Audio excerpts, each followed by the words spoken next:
संघर्ष बोलेगा तो इतना बहुत संघर्ष था और आज हम खुशी से बेड़ा बांट रहा है।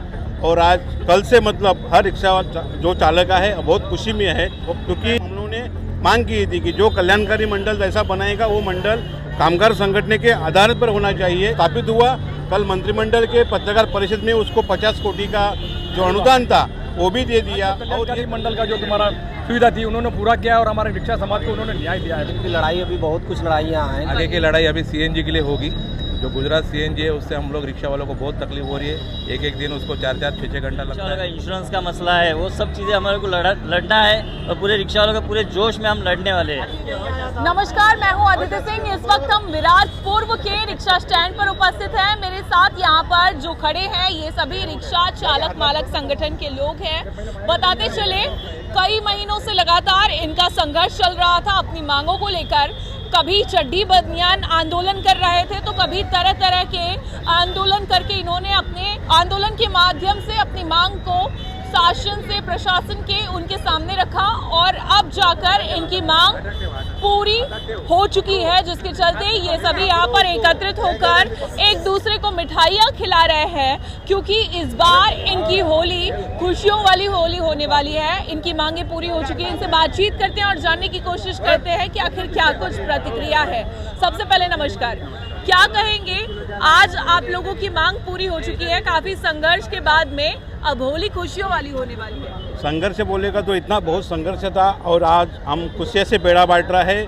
और आज कल से मतलब हर रिक्शा जो चालक है बहुत खुशी में है, क्योंकि जैसा कामगार कल्याणकारी मंडल है वैसा ही मंडल रिक्शा चालक के लिए मांगता था। इसलिए 13 सितंबर 2023 को इसके बारे में 22 को इसके बारे में बैठक हुई मंत्रालय में, और मंत्रालय बैठक हुई वो उस टाइम हम लोगों ने मांग की थी कि जो कल्याणकारी मंडल जैसा बनाएगा वो मंडल कामगार संगठन के आधार पर होना चाहिए। कामगार संगठन जो कामगार को गवर्नमेंट जिस हिसाब से फैसिलिटी दे रहे वो हिसाब से फैसिलिटी देना चाहिए। और ये ज़्यादा करके महाराष्ट्र से हर संगठन ने इसकी मांग की थी।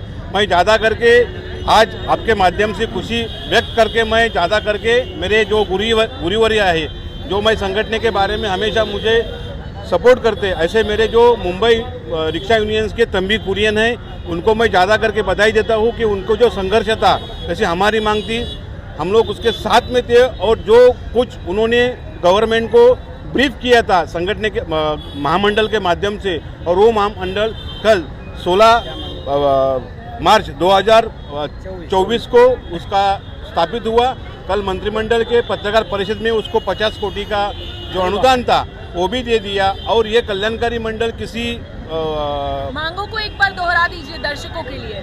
मांगों को ये है कि जो मांग डाले थे हम लोगों ने वो मांग की पूर्तता करके महाराष्ट्र शासन ने हमको ये देखिए ये 1 तो 5 जो मांग है इसमें मांग जो है पूरी की ही। जीवन बीमा अपघात का बीमा योजना है, मतलब स्वास्थ्य से जुड़े हुए लाभ है। इसके अलावा कामगार कौशल्य वृद्धि योजना, इस तरह के तमाम 5 मुद्दे थे आपके मुद्दे पे हो गई है। और इसके साथ और ही मांग है, गठबंधन करने के टाइम 2 ये कल्याणकारी मंडल गठबंधन किया, एक स्टेट लेवल पे एक मंडल रहेगा और डिस्ट्रिक्ट लेवल पे जो आरटीआई और एमएमआरटी के स्तर पे जो है वहाँ जगह पे या ज़रूरत रहेगी तो 2 मंडल या 1 मंडल स्थापित करने का कल मुख्यमंत्री मोदी ने आह्वान ये दिया है, आश्वासन दिया है। आश्वासन मतलब उसने बोले है कि ये 2 हिसाब से मंडल आप स्थापन करना चाहिए और जो स्थानिक लेवल पे वो लोग की जो हिसाब से मांग रहेगी वो गठबंधन करके उनकी जो मांग है हम लोग पूरी करने के लिए है।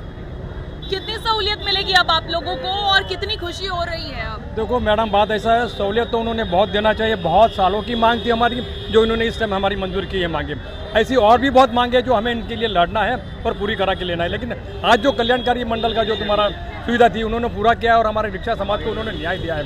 और इस कल्याणकारी मंडल के हिसाब से हमारा रिक्शा वालों को बहुत ही भला होने वाला है। निश्चित तौर पर ये जीत बड़ी है, लेकिन इसके अलावा भी आप कह रहे हैं कि अभी और मांगे हैं, तो और क्या मांगे हैं? और तो बहुत मांगे हैं। मैं तो कहता हूँ कि हमें पेंशन योजना चालू करनी चाहिए थी गवर्नमेंट ने। और भी जो हमारे जो लेते हैं मतलब आकार टैक्स वगैरह वगैरह उसमें भी कुछ कम करना चाहिए था। ऐसी बहुत सी मांगे हैं जो मैं आपको इसका एक ब्यौरा दे सकता हूँ। और इन्होंने जो किया है एकनाथ शिंदे जी ने मांगे हमारी पूरी की है, इसलिए उनका धन्यवाद भी हम अदा करते हैं। और बहुत अच्छी मांग हमारी पूरी की है। क्या कहेंगे आगे की लड़ाई कैसे चलने वाली है? आगे की लड़ाई अभी बहुत कुछ लड़ाइयाँ हैं, क्योंकि रिक्शा वालों के लिए हमारे जो भी हैं अभी तो हमारी मांगे ऐसे हैं कि जो 15 साल तक हमको 15 साल की आयु दिया गया है, हम 15 साल तक इंश्योरेंस भरते हैं। जिस गाड़ी का क्लेम नहीं हुआ उसका 50% हमें रिलायंस का जो पॉलिसी का है उसका फंड रिटर्न दिया जाए हमारे रिक्शा वालों को। बहुत ऐसी हैं जो योजनाएं, उसकी मांग अभी चल रही है और चलती रहेगी। हमारी लड़ाइयाँ है और ये लड़ाई तो हम 2022 से लड़ते हुए इसलिए आ रहे हैं, जो आज ये बहुत बड़ी जीत मिली हुई है और इसके आधार पे अब और लड़ाइयाँ जो हैं उसमें हमें सफलता मिलनी है। और हमारे यशस्वी महासंघ के अध्यक्ष जो हैं महेश कदम का जो प्रतिनिधित्व रहा है, इसमें बहुत ज़्यादा खुशियाँ हैं हमारे लोगों की। हमारे अरविंद पाटिल जी हैं और हमारे राजपुरोहित जी हैं, जैसे शोएब जी हैं, हमारे मुन्ना सिंह होली की खुशियाँ दुगनी हो गई हैं।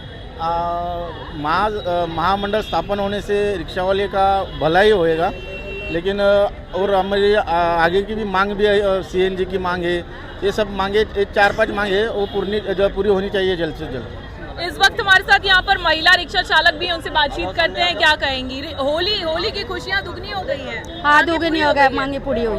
क्या कहेंगी, कितनी खुशी हो रही है? कितनी खुशी हो रही है? खुशी बहुत खुशी का सीमा नहीं। कितनी खुशी हो रही है? बहुत खुशी हो रही है। क्यों खुशी हो रही है? हमें लड़ाई जीत गए हैं, इसलिए लड़ाई जीत गई है। और लोगों से बातचीत करेंगे और बात करेंगे। ये देखिए यहाँ पर मिठाइयाँ बांटी जा रही है। क्या कहेंगे, कितनी खुशी हुई है? बहुत खुशी हुई है हम लोग को, क्योंकि हम लोगों ने बहुत साल से संघर्ष किया था इस बात के लिए। मुख्यमंत्री साहब ने जो हमारे लिए मांगे पूरी की, इसमें सबसे ज़्यादा मेहनत हमारे महेश भाई की है और हमारे गुरु जो है तंबी कुरियन साहब, उनकी मेहनत है। आगे की लड़ाई कैसे चल रही है? आगे की लड़ाई अभी सीएनजी के लिए होगी। जो गुजरात सीएनजी है उससे हम लोग रिक्शा वालों को बहुत तकलीफ हो रही है। एक दिन उसको 4-4, 6-6 घंटा लगता है, 700-800 रुपये नुकसान होता है पर डे का। तो उसके बारे में मांग रखी गई है और वह अंतिम टप्पे पे है। अगर वो नहीं होता है तो उसके आगे की कार्रवाई हम कोर्ट में करेंगे, लेकिन हम लेंगे ज़रूर सरकार से इस बात। काला पीला झंडा लेकर आज आप लोग यहाँ पर खुशियाँ मना रहे हैं, क्या कहेंगे? आज तो इतनी खुशी है कि हम उसका जिक्र नहीं कर सकते आप लोगों को। इसके आगे और बहुत सी चीज़ें बाकी है, जैसे सीएनजी है, जो रिक्शा वालों का इंश्योरेंस का मसला है, वो सब चीज़ें हमारे को लड़ना है और पूरे रिक्शा वालों का पूरे जोश में हम लड़ने वाले हैं और सरकार से हमारी मांगे पूरी करने वाले हैं। तो आप समझ पा रहे होंगे रिक्शा वालों के चेहरों पर काफ़ी खुशी दिखाई दे रही है। उनका कहना है कि अब इसी तरीके से आगे संघर्ष करके हम अपने हक की लड़ाई लड़ते रहेंगे और अपने हक को लेकर ही रहेंगे। आज के लिए इतना ही, फिर होगी मुलाकात, तब तक के लिए नमस्कार।